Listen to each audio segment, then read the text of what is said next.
Hello. जब भी कभी हम आईआईटी जैम की तैयारी शुरू करते हैं ना, कि अगर आप बिगिनर हो तो आपने हमेशा अगर आप बिगिनर हो या फिर आप प्रो हो, काफ़ी आगे तक अगर आपने प्रिपरेशन कर ली है,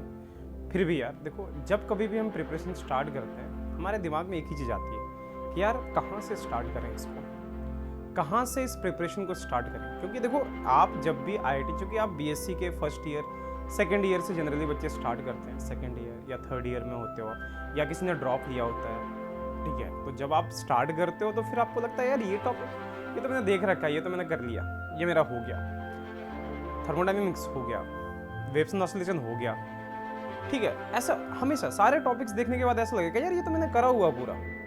लेकिन जैसे ही आप उनके क्वेश्चन पलटते हो, आप पीवाईक्यूज देखते हो या फिर कुछ ऐसे कंसेप्ट देखते हो, उसका दिमाग आपका गोल हो जाता है कि यार ये क्या हो गया, मेरे को तो कुछ भी नहीं आ रहा। तो देखो, अगर आप बिगिनर हो एकदम, शुरू से आप इसको स्टार्ट करना चाहते हो, एक बात का ध्यान रखना, आईआईटी जैम का जब सिलेबस खोलोगे ना तो आपको वहाँ पे टोटल 7 यूनिट्स दिखेंगे, ठीक है। सबसे पहला जो आपको स्टार्ट करना ना, आईआईटी जैम ने अपने सिलेबस में क्लियरली मेंशन कर दिया है, पहला टॉपिक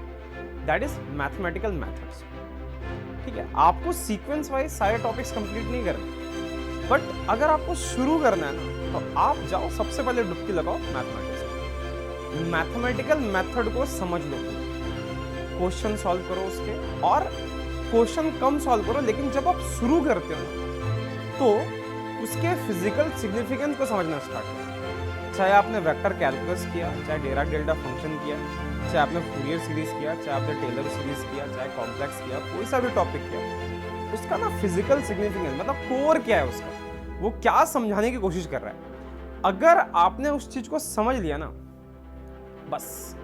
फिर रास्ता आपका पूरा क्लियर हो जाएगा। वो जैसे किया आपने, उसके बाद चाहे आप ईएमटी उठा लो, चाहे मैकेनिकल उठा लो, चाहे थर्मोडायनेमिक्स उठा लो, आप हर टॉपिक को बहुत इजीली समझ पाओगे,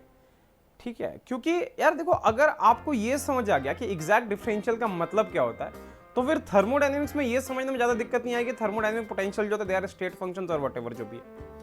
अगर आपको ये समझ आ गया कि ग्रेडियंट का मीनिंग जो होता है वो नॉर्मल परपेंडिकुलर होता है, तो आपको ये समझने में दिक्कत कभी नहीं आएगी कि जो इलेक्ट्रिक फील्ड होता है वो आपका minus del V by del R क्यों होता है। तो किसी भी स्टेज पे आपको, किसी भी स्टेज से आप प्रिपरेशन करना स्टार्ट करते हो, चाहे फर्स्ट ईयर में हो, चाहे सेकंड ईयर में हो, एक बात ध्यान रखना, कोचिंग में कोई सा भी टॉपिक चल रहा हो,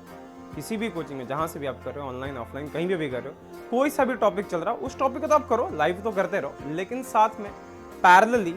खुद से मैथमेटिकल मेथड जो उसको शुरू कर दो। और अगर नहीं हो रहा, अगर खुद से कर रहे हो तो भी, अगर आपको प्रिपरेशन स्टार्ट करनी है तो सबसे पहला टॉपिक जो आपको उठाना है that is mathematical methods. Mathematical method में अगर आपने ढंग से डुबकी लगा ली ना,